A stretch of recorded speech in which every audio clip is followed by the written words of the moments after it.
ಜೈಲಿನಿಂದ ಆಸ್ಪತ್ರೆ ಸೇರಿರೋ ಮಾಜಿ ಸಿಎಂ ಯಡಿಯೂರಪ್ಪ ಅವರನ್ನ ನೋಡೋದಕ್ಕೆ ಸಿಎಂ ಹಾಗೂ ಸಚಿವರ ದಂಡೆ ಜಯದೇವ ಆಸ್ಪತ್ರೆಗೆ ಧಾವಿಸಿತ್ತು. ಬೆಳಗ್ಗೆ 9:45ಕ್ಕೆ ಸಿಎಂ ಸದಾನಂದಗೌಡ ಹಾಗೂ ಯಡಿಯೂರಪ್ಪ ಆಪ್ತ ಸಚಿವರ ದಂಡೆ ಆಸ್ಪತ್ರೆಗೆ ದೌಡಾಯಿಸಿತು.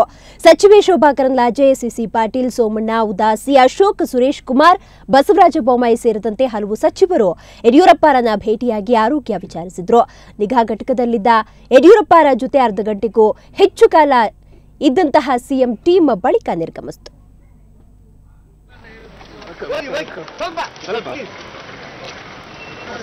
ಸ್ವಲ್ಪ ಜಾಗ ಬಿಡಿ ಬನ್ನಿ ಪ್ಲೀಸ್ ಅಲ್ಲೂರು ಹೋಗೋಣ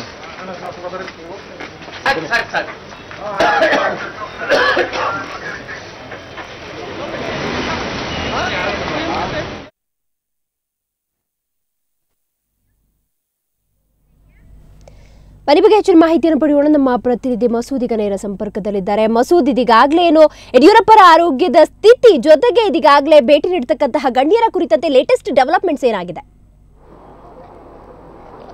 ದಿವ್ಯಾ, ಏನು ನಿನ್ನೆ ಲೋಕಾಯುಕ್ತ ವಿಶೇಷ ಕೋರ್ಟಿಂದ ನ್ಯಾಯಾಂಗ ಬಂಧನಕ್ಕೊಳಗಾಗಿ ಇವತ್ತು ಮಧ್ಯರಾತ್ರಿ ಜಯದೇವ ಆಸ್ಪತ್ರೆಗೆ ದಾಖಲಾಗಿರುವಂತಹ ಮಾಜಿ ಸಿಎಂ ಯಡಿಯೂರಪ್ಪನವರ ಆರೋಗ್ಯ ವಿಚಾರಿಸೋದಕ್ಕೆ ಇವತ್ತು ಸಚಿವ ಸಂಪುಟದ ಹಿರಿಯ ಸಚಿವರು ಎಲ್ಲರೂ ಬಂದಿದ್ರು. ಸಿಎಂ ಕೂಡ ಬಂದಿದ್ರು.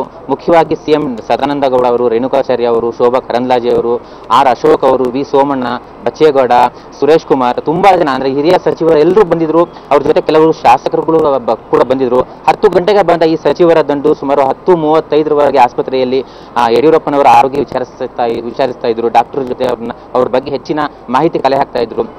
ಹೊರಗಡೆ ಬಂದು ಸುಮಾರು 35 ನಿಮಿಷಗಳ ಕಾಲ ಬಳಿಕ ಹೊರಗಡೆ ಬಂದರು ಸಿಎಂ ಅವರು. ಹೊರಗಡೆ ಬಂದು ಹೇಳಿದಿಷ್ಟು, ಮಾಜಿ ಮುಖ್ಯಮಂತ್ರಿಗಳು ಈಗಾಗಲೇ ಸುಸ್ತಾಗಿದ್ದಾರೆ. ನಿನ್ನೆ ಏನು ಅವ್ರಿಗೆ ಎದೆನೋವು ಮತ್ತು ಬೆನ್ನುಹುರಿ ಕಾಣಿಸ್ಕೊಂಡಿತ್ತು. ಆ ಪರಿಣಾಮವಾಗಿ ಸುಸ್ತಾಗಿದ್ದಾರೆ, ಮಾತನಾಡೋ ಸ್ಥಿತಿಲಿಲ್ಲ. ನಾವು ಕೂಡ ಅವ್ರನ್ನ ಮಾತನಾಡಿಸಿದ್ವಿ, ಮಾತನಾಡಲಿಲ್ಲ ಅವರು. ಹಾಗಾಗಿ ಇನ್ನೂ 2 ದಿನಗಳ ಕಾಲ ಆಸ್ಪತ್ರೆಯಲ್ಲಿ ಅವರು ವಾಸ ಮಾಡಬೇಕಾಗುತ್ತೆ. ಅವ್ರಿಗೆ ಡಯಾಗ್ನೋಸ್ ಸೇರಿದಂತೆ ಇನ್ನಿತರೆ ಚಿಕಿತ್ಸೆಗಳು ಮುಂದುವರಿದಿವೆ.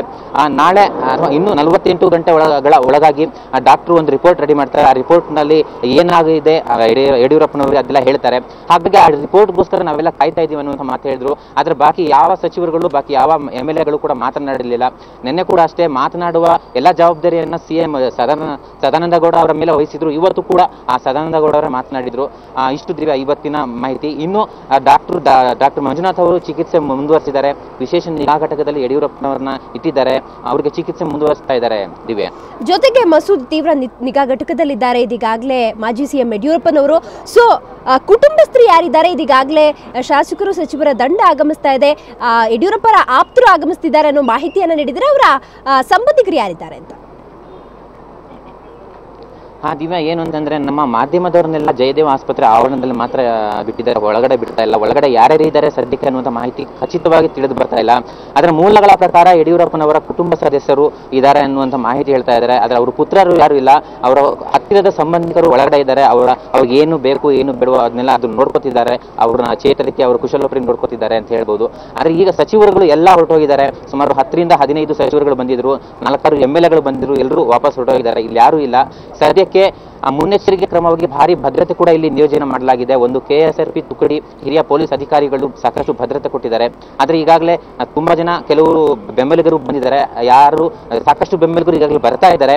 ಆ ಹಿನ್ನೆಲೆಯಲ್ಲಿ ಸಾಕಷ್ಟು ಮುನ್ನೆಚ್ಚರಿಕೆ ಕ್ರಮವಾಗಿ ಭದ್ರತೆ ಕೂಡ ಕೈಗೊಳ್ಳಲಾಗಿದೆ.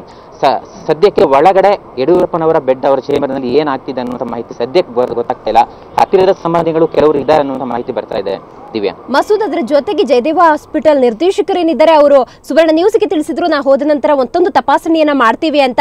ಸೊ ಪೂರ್ಣ ರಿಪೋರ್ಟ್ ಸಿಗೋದು ಯಾವಾಗ, ಎಷ್ಟೊತ್ತಿಗೆ ಸಿಗ್ಬೋದು ಅನ್ನೋದ್ರ ಮಾಹಿತಿ ಏನಾದರೂ ನಿಮಗೆ ಸಿಕ್ಕಿದೆಯಾ ಹೇಗೆ ಅಂತ? ಈಗಾಗಲೇ ಗೊತ್ತಾಗಿರುವಂತಹ ಮಾಹಿತಿ ಪ್ರಕಾರ ಯಡಿಯೂರಪ್ಪನವರಿಗೆ ಎದೆ ನೋವು, ಬೆನ್ನುಹುರಿ ಕಾಣಿಸ್ಕೊಂಡಿದೆ. ತುಂಬಾ ಸುಸ್ತಾಗಿದ್ದಾರೆ. ಮಾತನಾಡುವ ಸ್ಥಿತಿಯಲ್ಲಿ ಅವರು ಇಲ್ಲ.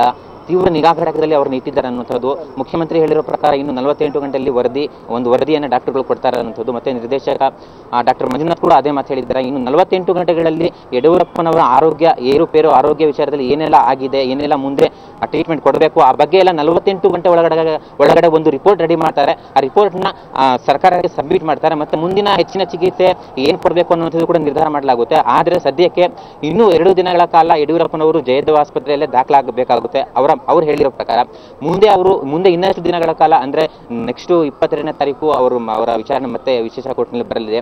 ಅಲ್ಲಿವರೆಗೂ ದಾಖಲಾಗೋ ಸಾಧ್ಯತೆ ಇದೆಯಾ ಅಥವಾ ಇನ್ನೂ ಒಂದೆರಡು ದಿನಗಳು ಮಾತ್ರ ಅಡ್ಮಿಟ್ ಮಾಡ್ಕೊಳ್ತಾರ ಅನ್ನುವಂಥದ್ದು ಕುತೂಹಲ ದಿವ್ಯ. ಮಸೂದ್, ಅದ್ರ ಜೊತೆಗೆ ಯಡಿಯೂರಪ್ಪ ಆರೋಗ್ಯದಲ್ಲಿ ಈಗ ಎಕ್ಸಾಕ್ಟ್ ಆಗಿ ಏನಾಗಿದೆ, ಯಾವ ಚಿಕಿತ್ಸೆ ನೀಡ್ತಿದ್ವಿ ಅನ್ನೋದ್ರ ಬಗ್ಗೆ ಏನಾದ್ರು ಮಾಹಿತಿ ಕೊಟ್ಟಿದ್ದಾರಾ ವೈದ್ಯರು? ಹೇಗೆ ಅವ್ರನ್ನ ಸದ್ಯಕ್ಕೆ ತೀವ್ರ ನಿಗಾ ಘಟಕದಲ್ಲಿ ಇಟ್ಟಿದ್ದಾರೆ. ಯಡಿಯೂರಪ್ಪನವ್ರನ್ನ ಚಿಕಿತ್ಸೆ ಮುಂದುವರಿಸಿದ್ದಾರೆ.